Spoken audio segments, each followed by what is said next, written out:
حضرت ابو الرابع رحمۃ اللہ علیہ فرماتے ہیں کہ میں نے ایک گاؤں میں ایک نیک عورت کی شہرت سنی جس کا نام فضہ تھا۔ میری عادت کسی عورت سے ملنے کی نہ تھی، مگر اس کے احوال میں نے ایسے سنے کہ مجھے اس کے پاس جانے کی خواہش پیدا ہوئی۔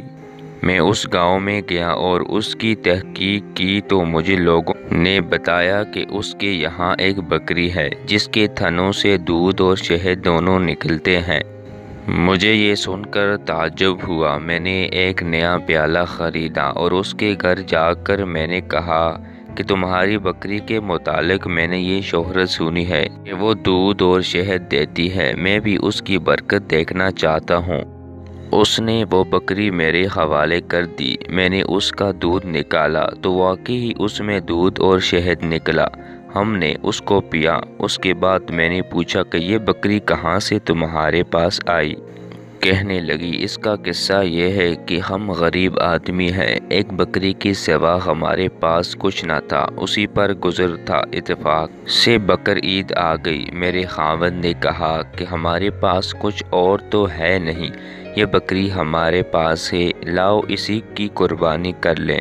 میں نے کہا کہ ہمارے پاس گزر کے لیے اس کے سوا کوئی چیز نہیں، ایسی حالت میں قربانی کا حکم تو ہے نہیں، پھر کیا ضرورت ہے کہ ہم قربانی کریں؟ خاوند نے یہ بات مان لی اور قربانی ملتوی کر دی۔ اس کے بعد اتفاق سے اسی دن ہمارے گھر ایک مہمان آ گیا تو میں نے خاوند سے کہا کہ مہمان کے اکرام کا تو حکم ہے اور کوئی چیز تو ہے نہیں، اس بکری ہی کو ذبح کر لو۔ وہ اس بکری کو ذبح کرنے لگا۔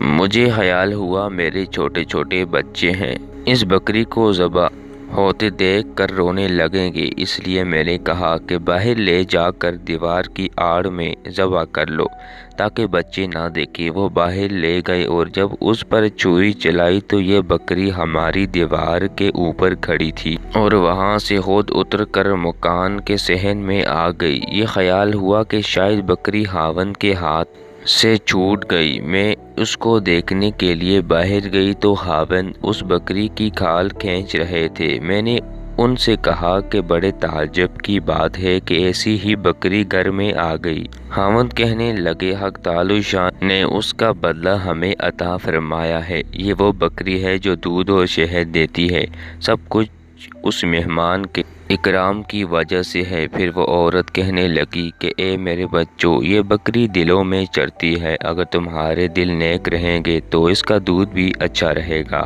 اور اگر تمہارے دلوں میں گھوٹ آ گیا تو اس کا دودھ بھی خراب ہو جائے گا۔ اپنے دلوں کو اچھا رکھو، ہر چیز تمہارے لیے اچھی بن جائے گی۔